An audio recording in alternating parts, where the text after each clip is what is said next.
Salut. Plusieurs. Goedemorgen. Buenos dias. On vous accueille à partir de l'île de Gran Canaria. C'est beau sabbat matin. On vous souhaite les bénédictions du Seigneur et sa sagesse, beaucoup de bonheur et surtout la santé physique, mentale et spirituelle jusqu'à jour de son retour, où nous puissions nous l'accueillir avec les bras ouverts et dire voilà notre Seigneur à qui nous avons posé notre confiance.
tous unis dans l'esprit, tous unis en Jésus.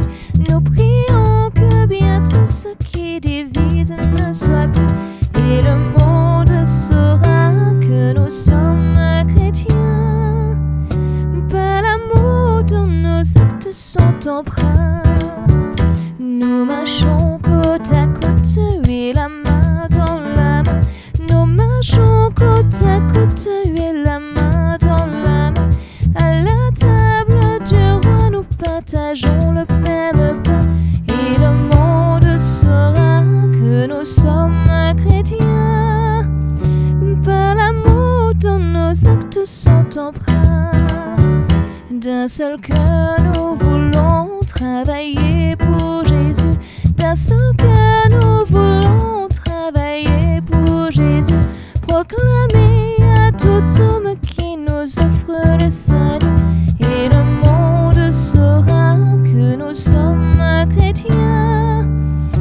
Par l'amour dont nos actes sont empreints. Gloire au Dieu créateur de la terre et des cieux. Gloire au Fils éternel, rédempteur glorieux. Gloire, gloire à l'Esprit qui verse en nous l'amour de Dieu. Et le monde saura que nous sommes chrétiens. Par l'amour dont nos actes sont empreints. Par l'amour dont nos actes sont empreints.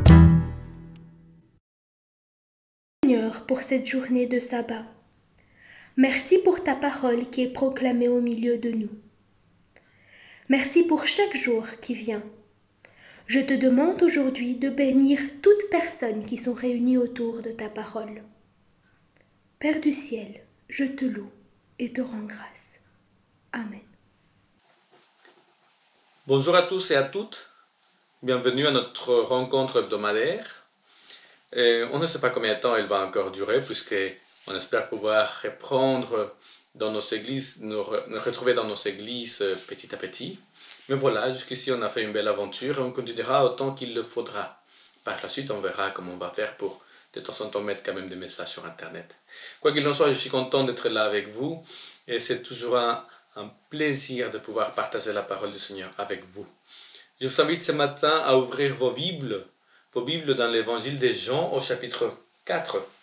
Nous allons voir une histoire particulière qui parle de ce que nous sommes en tant qu'Église, ou ce que nous pourrions, devrions être en tant qu'Église, au travers d'une histoire, d'une rencontre entre Jésus et une femme qu'on connaît comme la femme samaritaine.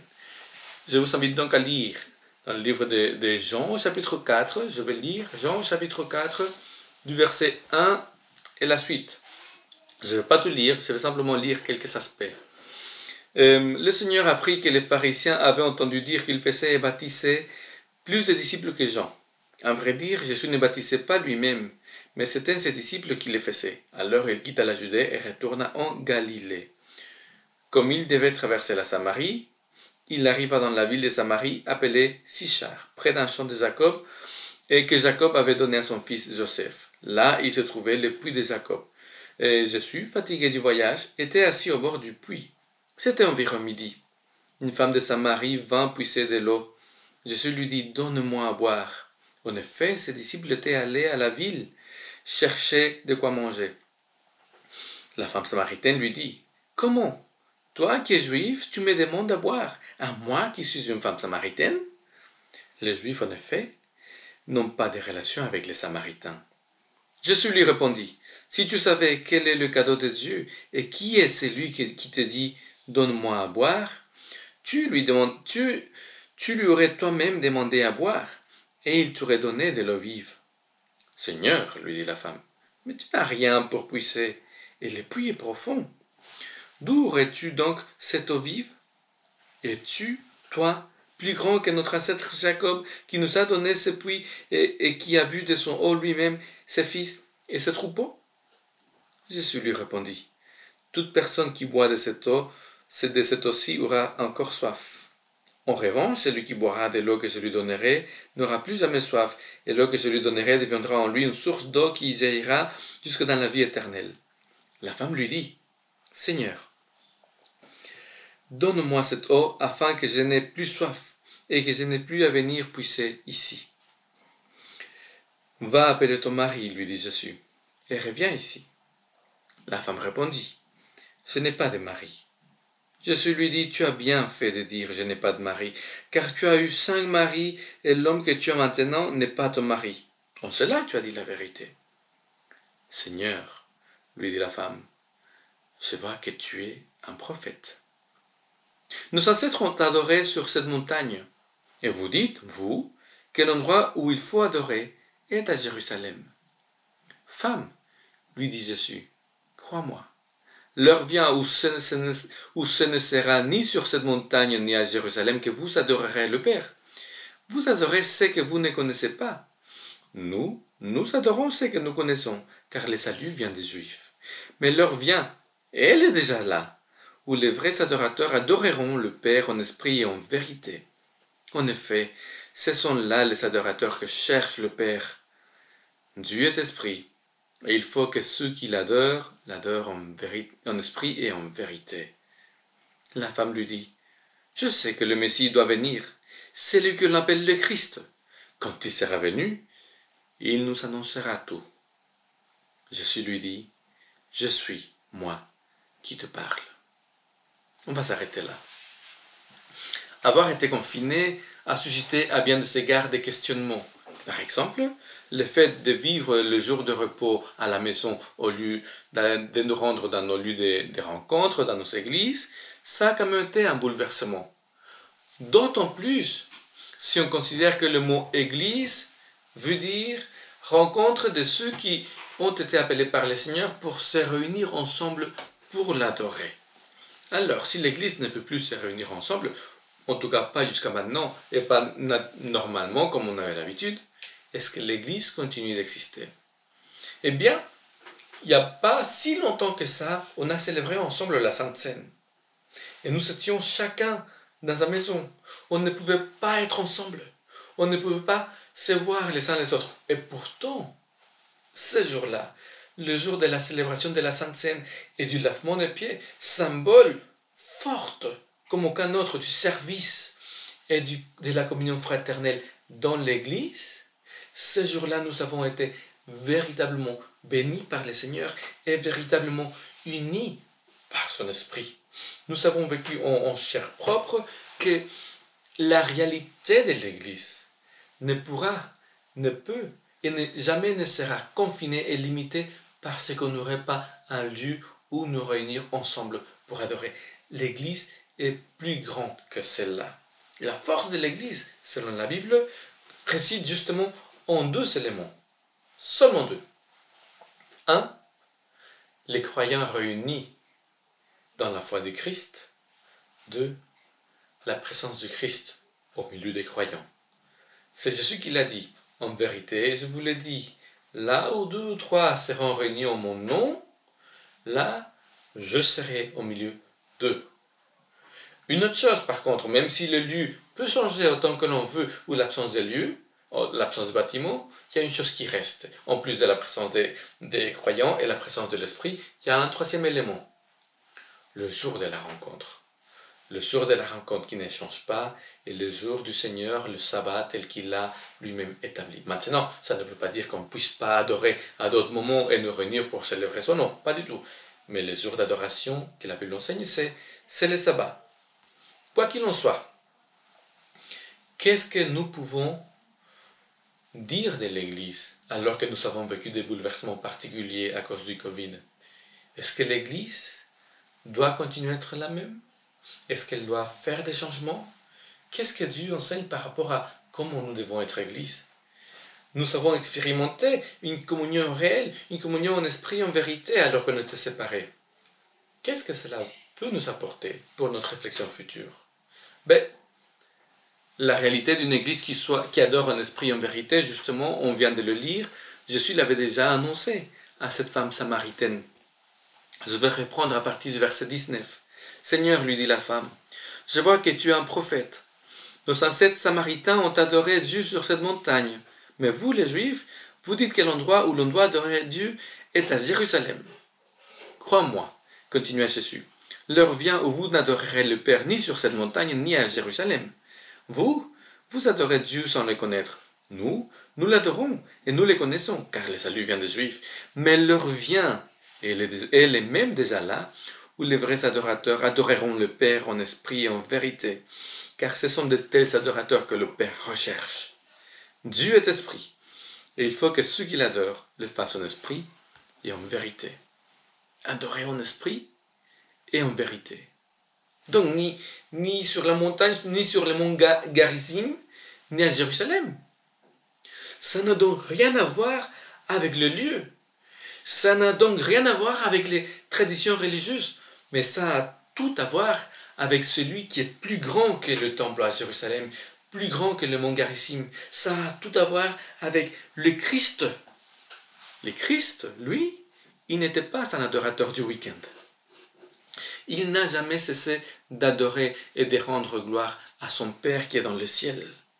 Il a montré qu'un adorateur véritable ne l'est que grâce à l'Esprit qui l'habite.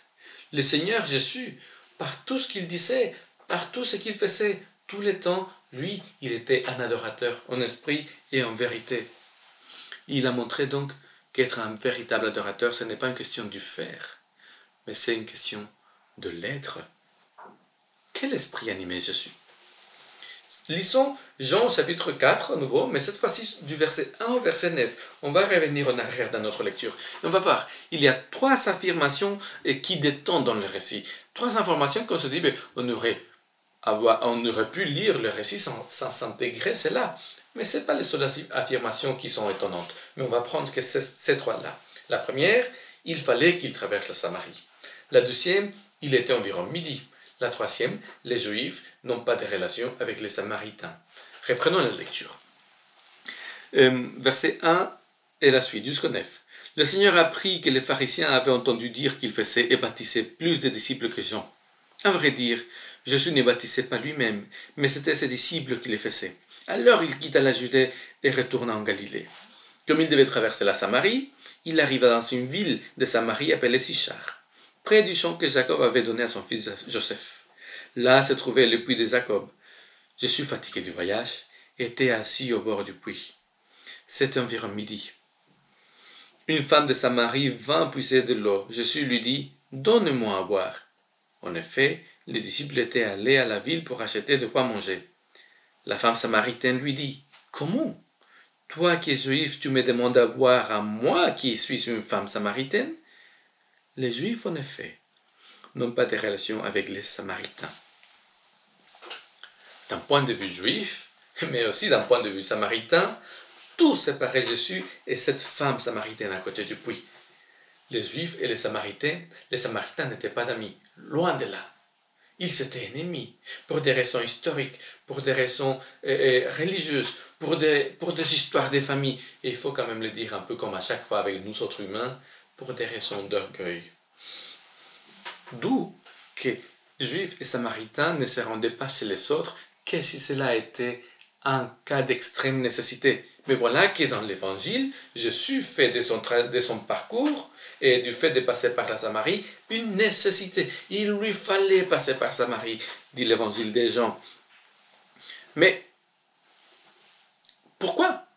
La seule raison qu'on puisse trouver dans l'Évangile, c'est que il voulait rencontrer la femme samaritaine. Pour lui, c'était une priorité, une nécessité. Mais alors que rien ne le lie à cette femme, pourquoi voulait-il aller à sa rencontre? Je pense que le lien qui liait Jésus à cette femme était bien au-dessus de ce qui séparait les Juifs et les Samaritains. Le lien qui liait Jésus à cette femme, et nous on le verra par la suite, c'était le lien que sa vocation de rédemption lui imposait. Allons voir un peu plus loin. La mention sur le fait il était presque midi. Oui, il était autour de midi.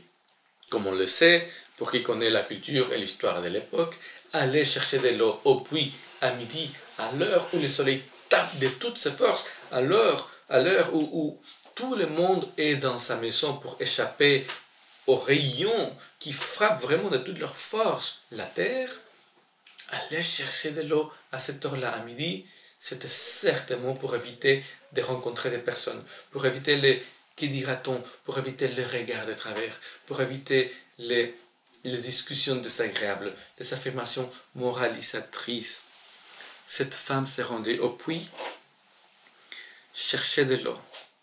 Mais quand on analyse son histoire, son besoin le plus grand, ce n'était pas tant celui de l'eau, mais celui de combler un vide bien plus profond que le puits dans lequel elle voulait chercher de l'eau.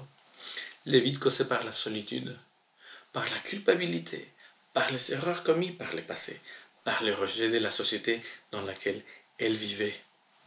Voilà pourquoi Jésus voulait se rendre en Samarie. Il voulait lui apporter à cette femme le réconfort, le bien-être moral, spirituel, intellectuel, physique dont elle en avait besoin.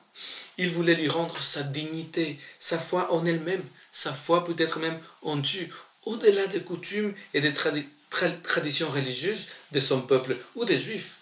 Pour Jésus, il n'était pas question de laisser tomber cette femme.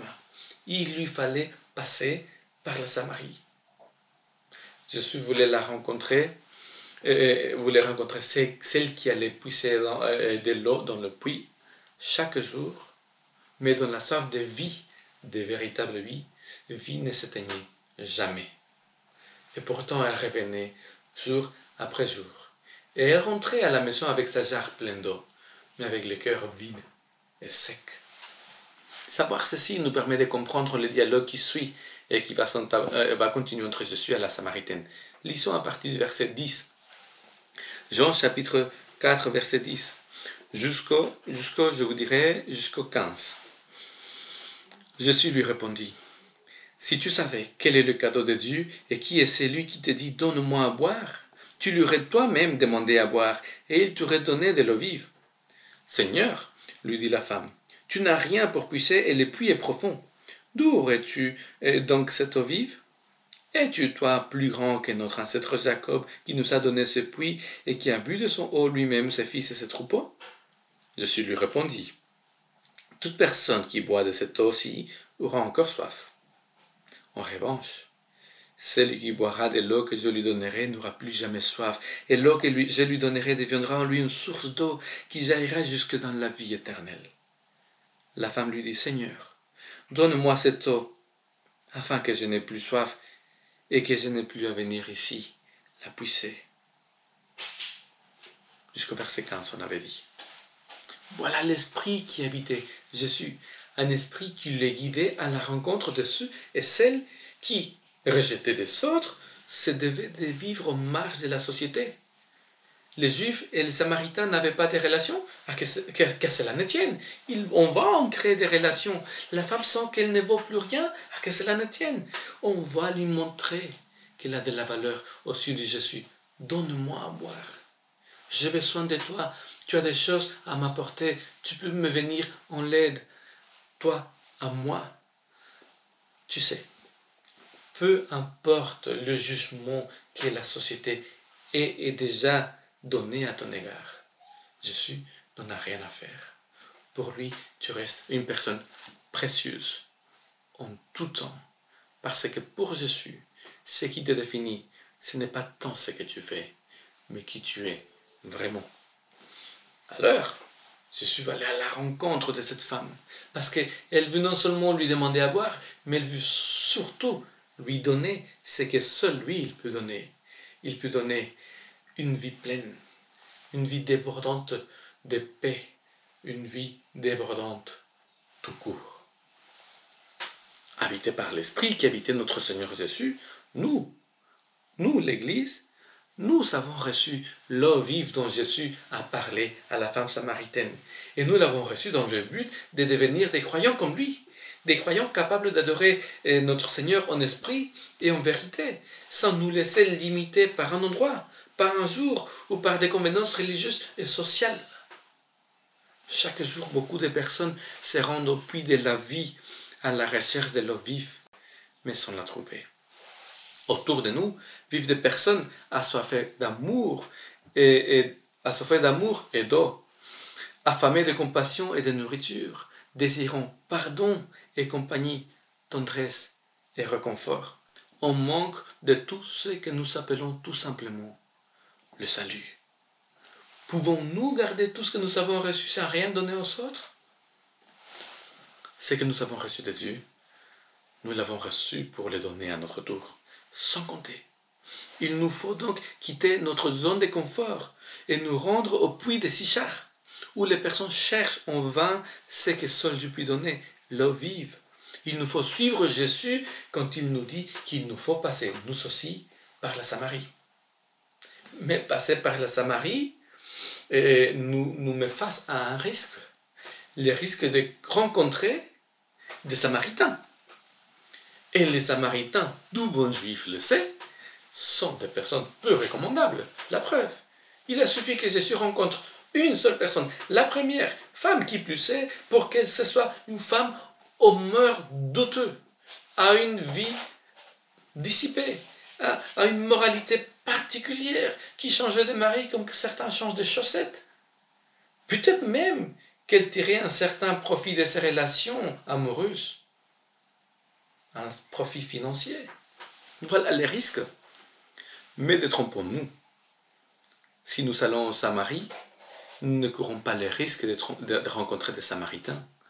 Ce n'est pas un risque, c'est une certitude. Voyons ce que dit le texte. Verset 16. Jésus lui dit, « Va, appelle ton mari et reviens ici. » La femme lui répondit, « Je n'ai pas de mari. » Et Jésus ajouta, « Tu as raison. Tu n'as pas de mari, car tu en as eu 5 maris et l'homme avec lequel tu vis maintenant n'est pas ton mari. Tu as donc dit vrai. » Jésus, lui dit la femme, « Je vois que tu es prophète. » Pardon, il a dit Seigneur, elle ne connaissait pas son prénom. De toute évidence, Jésus savait à qui il avait affaire. Il savait qui était cette femme et ce qu'elle avait fait dans sa vie. Et il était allé quand même jusqu'à elle. Elle devait, je pense, être une femme qui plaisait aux hommes pour avoir autant de succès. Comme quoi, la beauté n'est pas toujours quelque chose de positif, n'a pas que des côtés positifs. Maintenant, vous serez beau à chercher dans les textes. Vous ne trouverez pas un seul mot déplacé, une seule reproche, une seule phrase moralisatrice comme nous nous sentons souvent ont besoin de dire face aux pécheurs, face aux païens, face aux samaritains. Non. Bien sûr, Jésus ne va pas lui dire félicitations pour la vie que tu as menée jusqu'à maintenant. Mais il ne va pas la condamner pour autant. Parce que Jésus ne considérait pas qu'il faille taper sur les personnes qui sont déjà à terre. Et ça, nous autres humains, nous le faisons assez souvent. Quand Jésus, lui, il me voit au fond du gouffre, avec la boue et des excréments jusqu'au cou, lui, il descend dans ce gouffre, dans la fosse, et il reste là avec moi pour que je puisse m'appuyer sur lui pour sortir. Voilà le Jésus dont je crois, voilà l'esprit qui l'animait, voilà un véritable adorateur du Seigneur. Va et appelle ton mari, a dit Jésus à cette femme. Et par ces phrases-là, la Samaritaine a reconnu qu'elle avait face à elle un prophète, quelqu'un qui avait un message de la part de Dieu. Maintenant, quelle bénédiction que nous n'avons pas cette capacité de connaître la vie de tous rien qu'en les voyant. C'est une protection pour tout le monde, pour nous et pour les autres. Mais si les personnes ne peuvent pas nous reconnaître comme des messagers du Seigneur parce que nous connaîtrions leur vie, le peuvent-elles par la façon dont nous les traitons? Est-ce qu'elles peuvent nous reconnaître comme des personnes qui viennent de la part du Seigneur, comme une église qui vient de la part du Seigneur, par la façon que nous avons de les traiter, sans juger, sans condamner, par l'attitude que nous avons, par la bonté avec laquelle nous les traitons? Peut-être que nous pourrions passer devant la société ou être reconnus devant la société comme des personnes que le Seigneur a envoyées, des véritables adorateurs, ceux qui les font en esprit et en vérité. La question est, est-ce que nous sommes reconnus en Samarie comme des messagers du Seigneur? Mais laissons ces considérations de côté et jetons-nous au fond du puits. Verset 19. Seigneur, lui dit la femme, je vois que tu es un prophète. Nos ancêtres samaritains ont adoré Dieu sur cette montagne. Mais vous, les Juifs, vous dites que l'endroit où l'on doit adorer Dieu est à Jérusalem. Crois-moi, continua Jésus, l'heure vient où vous n'adorerez le Père ni sur cette montagne, ni à Jérusalem. Vous adorez Dieu sans le connaître, mais nous l'adorons et nous le connaissons, car le salut vient des Juifs. Mais l'heure vient, et elle est même déjà là, où les vrais adorateurs adoreront le Père en esprit et en vérité, car ce sont de tels adorateurs que le Père recherche. Dieu est esprit, et il faut que ceux qui l'adorent le fassent en esprit et en vérité. La femme lui répondit, « Je sais que le Messie, c'est-à-dire le Christ, va venir. Quand il viendra, il nous enseignera toutes choses. » Jésus lui répondit, « Je le suis, moi qui te parle. » Nous voilà arrivés à notre texte principal, celui des véritables adorateurs du Seigneur. Est-ce que vous avez déjà posé la question de pourquoi cette femme demande à savoir quel est l'endroit pour adorer véritablement le Seigneur? Je veux dire, Jésus vient de lui montrer qu'il est un prophète, quelqu'un qui vient de la part du Seigneur. Certes, il l'a fait et parce qu'il lui a montré de connaître la vie à elle, mais aussi de par la façon, le respect avec lequel il l'a traité.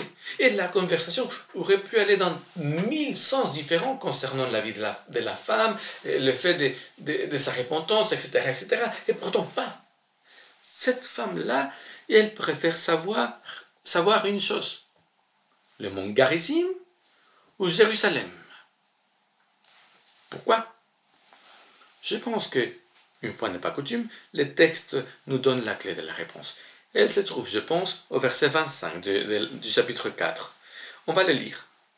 La femme lui dit, « Je sais que le Messie, c'est-à-dire le Christ, va venir. Quand il viendra, il nous enseignera toutes choses. » La femme a une conviction.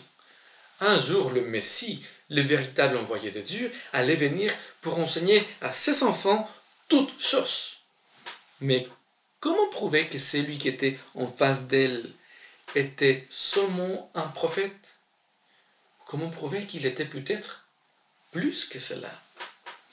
Peut-être qu'en lui posant une question, peut-être la plus débattue entre Juifs et Samaritains, peut-être que là, lui permettrait de comprendre. Et le morceau auquel la femme s'attaque n'est pas un petit morceau. Rappelez-vous que Jésus a été mis sur la croix et une des bases des accusations était qu'il avait parlé contre les lieux d'adoration des Juifs. Donc, parler des lieux d'adoration, c'était un sujet brûlant. C'est ce thème que parfois on préfère éviter. Alors, Garizim ou Jérusalem?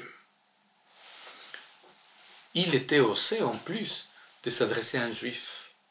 Il était osé de demander à un juif un enseignement. Et Jésus avait les semblances aussi d'un rabbin. Et les rabbins n'enseignaient pas les femmes comme ils enseignaient à leurs disciples. Et cette femme adopte une attitude des disciples qui questionnent, qui demandent, qui fait des questionnements. C'est une femme impressionnante. Elle argumente et elle se fiche de savoir si la personne qui est devant elle est un rabbin et c'est un juif. Elle sent qu'il y a quelque chose. Elle sent qu'il y a quelque chose de plus que Jésus a et qui pourrait changer sa vie à jamais. Et elle ne veut pas, je suis convaincu, laisser passer cette opportunité. L'opportunité d'une vie. Je pense que ce n'est pas que face à une telle femme, Jésus ait dit des choses qu'il n'a pas pu dire même à ses disciples. En effet, comment dire à ses disciples, vous savez, les temples, c'est pas finalement ça qui compte, alors que la nation entière faisait reposer leur espoir spirituel et de renaissance sur la réalité du temple physique tel qu'il était. Parfois, il y a des vérités qu'on ne veut pas entendre. Donc Jésus, ce qu'il ne peut pas dire à ses disciples, il le dit par contre à la femme samaritaine, ni au Garizim, ni à Jérusalem, mais son esprit est en vérité. Mais Jésus va aller plus loin. Jésus va dire à cette femme, je suis le Christ. C'est moi qui te parle. Je suis le Christ. Et il n'a pas annoncé cela en Israël. À croire que cette femme était disposée à comprendre que le Messie annoncé n'était pas forcément comme on le lui avait raconté, qu'il pouvait être autre, différent, humble, à portée des mains. Pour faire court, je pense que la femme samaritaine voulait savoir à qui elle avait affaire. Elle n'a pas été déçue de la réponse. En tant qu'Église, en tant que croyants, que l'on ne veuille pas, nous, on suscite aussi des réactions autour de nous. Ça peut être l'indifférence, le refus, des moqueries, de la curiosité. Jésus avait suscité chez cette femme le besoin de savoir qui es-tu.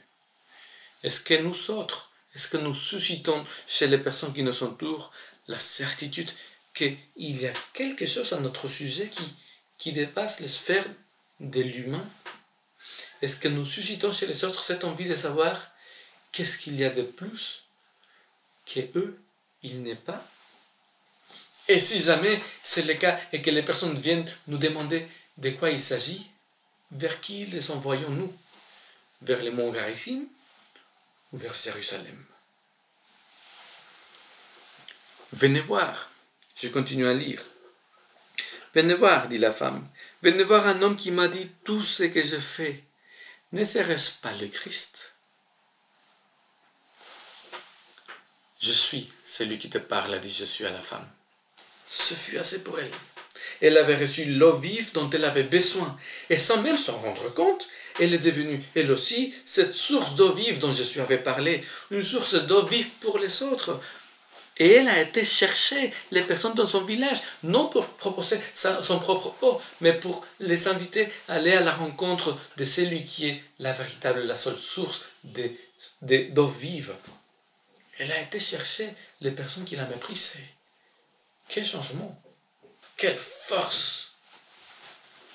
Jésus, en fait, n'a pas fait que dire comment il faut adorer le Seigneur en esprit et en vérité. Il l'a montré. Il l'a montré directement à la femme samaritaine. Poussés par l'esprit, nous pouvons être une église véritable. Des adorateurs poussés par l'esprit. Voilà les adorateurs que le Seigneur recherche. Voilà des adorateurs, voilà une église qui sont à son image, des personnes qui sont capables de dépasser tout obstacle créé par l'esprit humain et pour aller à la rencontre, au nom du Christ, à la rencontre de ceux qui ont besoin de l'eau vive que seulement Jésus peut donner. Venez voir, elle avait dit, un homme qui m'a dit tout ce que je fais. Ne serait-ce pas le Christ? Par son Esprit Saint, le Messie, c'est-à-dire Jésus, celui qui nous a vivifiés par l'eau de son amour, est véritablement avec nous ce matin. Et si cela est vrai, si nous sommes des adorateurs en esprit et en vérité, nous savons ce qu'il nous reste à faire.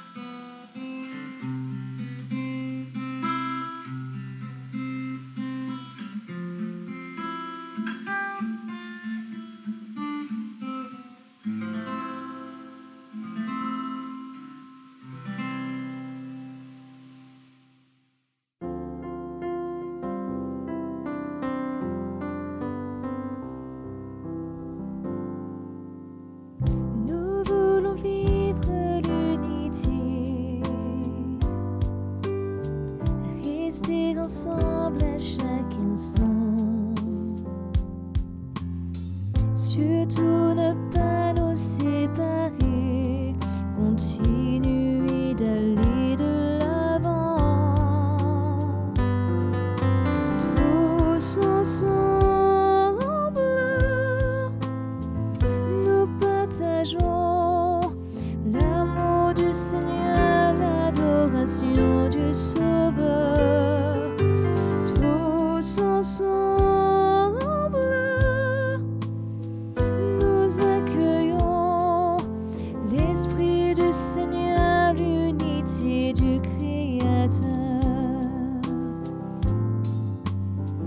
Nous voulons te rester fidèles et devenir un même corps. Travailler au lien de la paix, marcher toujours dans le même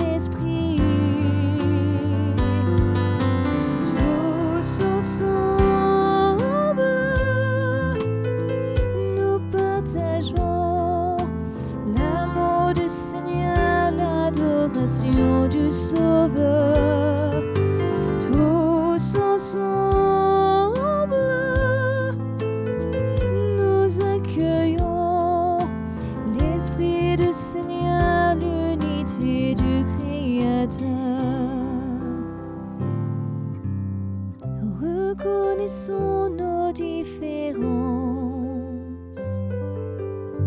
Mon Dieu, elles seront notre force. Nous allons partager ensemble, chercher encore le royaume de Dieu. Tous ensemble, nous partageons l'amour du Seigneur, l'adoration du Sauveur. Tous ensemble,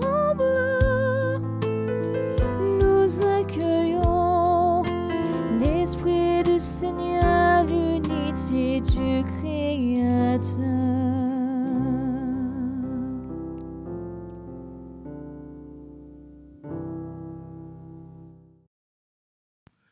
Notre Dieu, notre Père, le défi est énorme. Être des adorateurs en esprit et en vérité. Et l'exemple que Jésus a donné le même jour où il a parlé de cela le montre. Être capable d'accueillir l'autre tel qu'il est et pas tel qu'il semble être. Waouh! C'est formidable, Seigneur, que de vouloir grandir à ton image. Aide-nous. Aide-nous, car sans toi, nous n'arriverons jamais. Aide-nous à être l'Église que tu veux. Aide-nous à être libres en toi. Aide-nous à agir comme tu veux qu'on agisse. Inspire-nous et permets que si sont nos choix faits librement puissent l'être, oui, libres, mais sous ta direction. Apprends-nous à nous laisser guider par toi, à connaître ta voix, à entendre ta voix et à la suivre. Au nom de Jésus. Amen.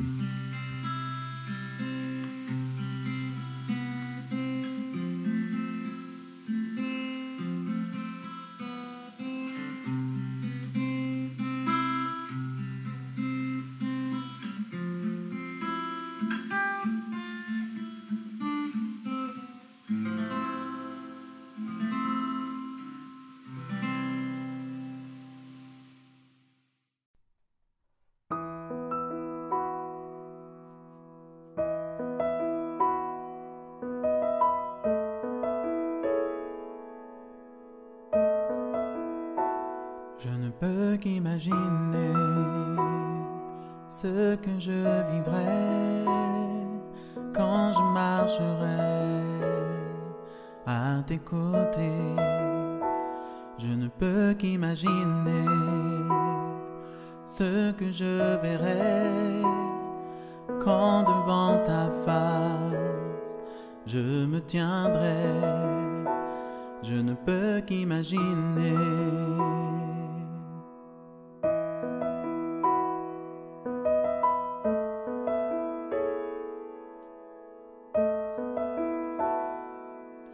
Entouré de ta splendeur, que ressentira mon cœur? Le désir de danser ou de te contempler, le désir de m'incliner ou la force de m'avancer, de chanter Alléluia ou dans le silence adorer. Je ne peux qu'imaginer. Je ne peux qu'imaginer. Je ne peux qu'imaginer quand viendra ce jour où je me tiendrai revêtu du Christ. Je ne peux qu'imaginer quand je passerai l'éternité à te louer. Je ne peux qu'imaginer.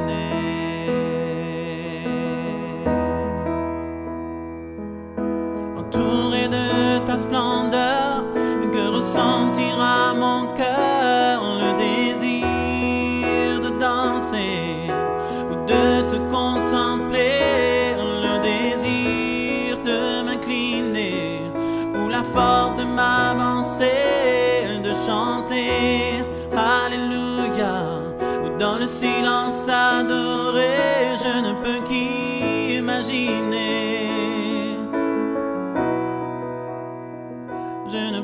qu'imaginer. Je ne peux qu'imaginer. Je ne peux qu'imaginer.